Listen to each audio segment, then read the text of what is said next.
If you see your fellow Israelites' ox or sheep straying, do not ignore it, but be sure to take it back to its owner. If they do not live near you, or if you do not know who owns it, take it home with you and keep it until they come looking for it. Then give it back.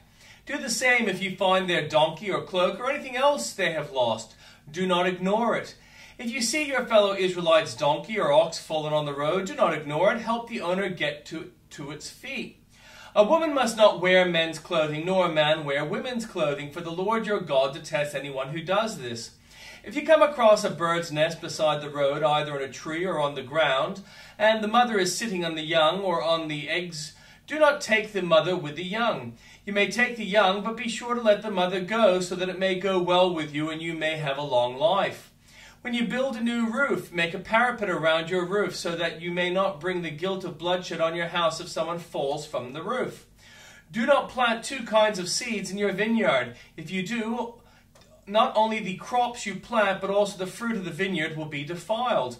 Do not plow with an ox and a donkey yoked together. Do not wear clothes of wool and linen woven together. Make tassels on the four corners of the cloak you wear. If a man takes a wife and after sleeping with her dislikes her and slanders her and gives her a bad name, saying, I married this woman, but when I approached her I did not find the proof of her virginity, then the young woman's father and mother shall bring to the town elders at the gates proof that she was a virgin. Her father will say to the elders, I gave my daughter in marriage to this man, but he dislikes her. Now he has slandered her and said, I did not find your daughter to be a virgin. But here is the proof of my daughter's virginity. Then her parents shall display the cloth before the elders of the town, and the elders shall take the man and punish him. They shall fine him 100 shekels of silver and give him to the young woman's father, because this man has given an Israelite virgin a bad name. She shall continue to be his wife. He must not divorce her as long as he lives. If, however, the charge is true and no proof of the young woman's virginity can be found, she shall be brought to the door of her father's house, and there the man of her town shall stone her to death.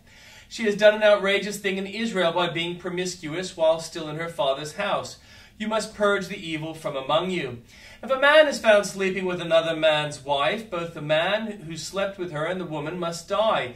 You must purge the evil from Israel. If a man happens to meet in a town a virgin pledged to be married, and he sleeps with her, you shall take both of them to the gate of the town and stone them to death.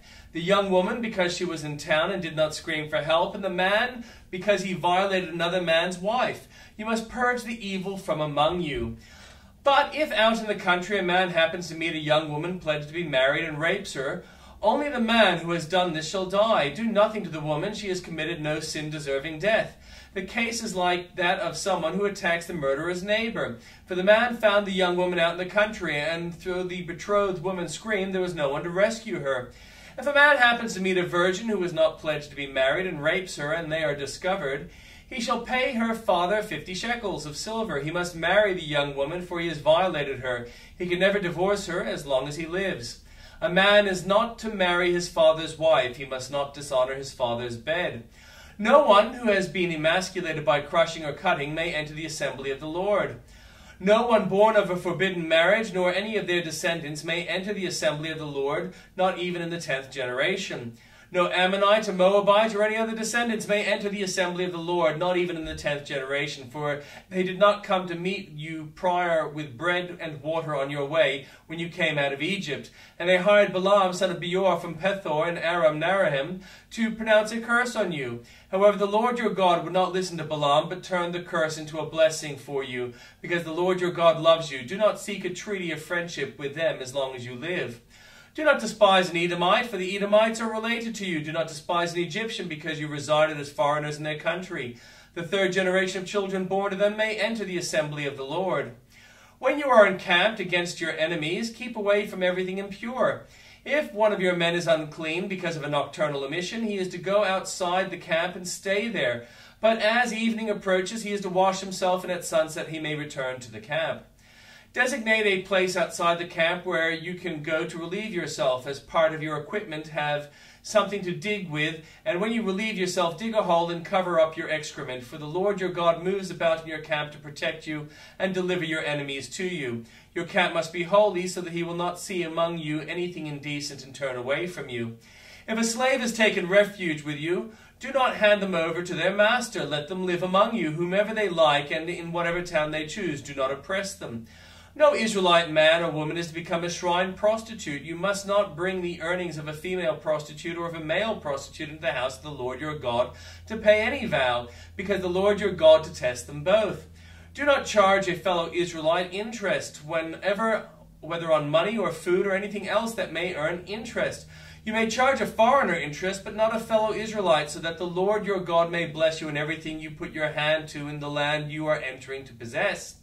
If you make a vow to the Lord your God, do not be slow to pay for it, for the Lord your God will certainly demand it of you, and you will be guilty of sin. But if you refrain from making a vow, you will not be guilty. Whatever your lips utter, you must be sure to do, because you made your vow freely to the Lord your God with your own mouth. If you enter your neighbor's vineyard, you may eat all the grapes you want, but do not put any in your basket. If you enter your neighbor's grain fields, you may pick kernels with your hands, but you must not put a sickle in the standing grain. If a man marries a woman who becomes displeasing to him because he finds something indecent about her, and he writes her a certificate of divorce, gives it to her, and sends her from his house, and if she leaves his house, she becomes the wife of another man, and her second husband dislikes her and writes her a certificate of divorce, give it to her and sends her from his house, or if he dies, then her first husband who divorced her is not allowed to marry her again after she has been defiled. That would be detestable in the eyes of the Lord. Do not bring sin upon the land the Lord your God is giving you as an inheritance. If a man has recently married, he must not be sent to war or have his other duty laid on him. For 1 year he is to be free to stay at home and bring happiness to the wife he has married. Do not take a pair of millstones, not even the upper one, as security for a debt, because that would be taking a person's livelihood as security. If someone is caught kidnapping a fellow Israelite and treating or selling them as a slave, the kidnapper must die. You must purge the evil from among you. In cases of defiling skin diseases, be very careful to do exactly as the Levitical priests instruct you. You must follow exactly what I have commanded them. Remember what the Lord your God did to Miriam along the way after you came out of Egypt. When you make a loan of any kind to your neighbor, do not go into their house to get what is offered to you as a pledge. Stay outside and let the neighbor to whom you are making the loan bring the pledge to you. If the neighbor is poor, do not go to sleep with their pledge in your possession. Return the cloak by sunset so that your neighbor may sleep in it. Then they will thank you, and it will be regarded as a righteous act in the sight of the Lord your God. Do not take advantage of a hired worker who is poor and needy, whether that worker is a fellow Israelite or a foreigner residing in one of your towns. Pay them their wages each day before sunset, because they are poor and are counting on it. Otherwise they may cry to the Lord against you, and you will be guilty of sin. Parents are not to be put to death for their children, nor children to put to death for their parents. Each will die for their own sin. Do not deprive the foreigner or the fatherless of justice, or take the cloak of widow as a pledge. Remember that you were slaves in Egypt, and the Lord your God redeemed you from there. That is why I command you to do this. When you are harvesting in your field and you overlook a sheaf, do not go back to get it. Leave it for the foreigner, the fatherless, and the widow, so that the Lord your God may bless you in all the work of your hands. When you beat the olives from the trees, do not go over the branches a second time. Leave what remains for the foreigner, the fatherless, and the widow. When you harvest the grapes in your vineyard, do not go over the vines again. Leave what remains for the foreigner, the fatherless, and the widow. Remember that you were slaves in Egypt. That is why I command you to do this. And the New Testament reading.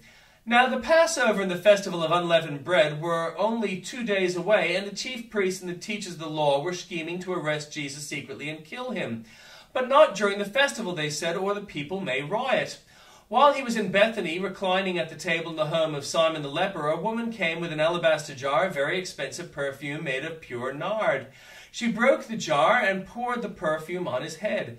Some of those present were saying indignantly to one another, "Why this waste of perfume? It would have been sold for more than a year's wages, and the money given to the poor." And they rebuked her harshly.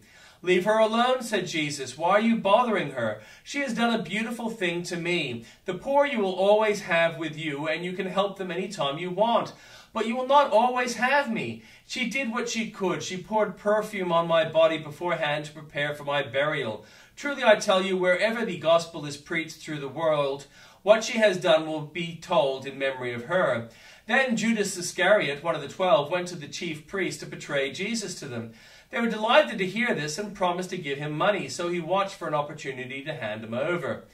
On the first day of the festival of unleavened bread, when it was customary to sacrifice the Passover lamb, Jesus' disciples asked him, "Where do you want us to go and make preparations for you to eat the Passover?" So he sent 2 of his disciples, telling them, "Go into the city, and a man carrying a jar of water will meet you. Follow him. Say to the owner of the house he enters, 'The teacher asks, where is my guest room, where I may eat the Passover with my disciples?' He will show you a large room upstairs, furnished and ready. Make preparations for us there." The disciples left, went into the city, and found the things just as Jesus had told them. So they prepared the Passover. When evening came, Jesus arrived with the 12. While they were reclining at the table eating, he said, "Truly I tell you, one of you will betray me, one who is eating with me." They were saddened, and one by one they said to him, "Surely you don't mean me." "It is one of the 12, he replied, "the one who dips bread into the bowl with me. The Son of Man will go just as it is written about him. But woe to that man who betrays the Son of Man. It would be better for him if he had not been born." While they were eating, Jesus took bread, and when he had given thanks, he broke it and gave it to his disciples, saying, "Take it, this is my body." Then he took a cup, and when he had given thanks, he gave it to them, and they all drank from it. "This is my blood, the covenant, which is poured out for many," he said to them. "Truly I tell you, I will not drink again from the fruit of the vine until that day when I think it new in the kingdom of God." When they had sung a hymn, they went out to the Mount of Olives.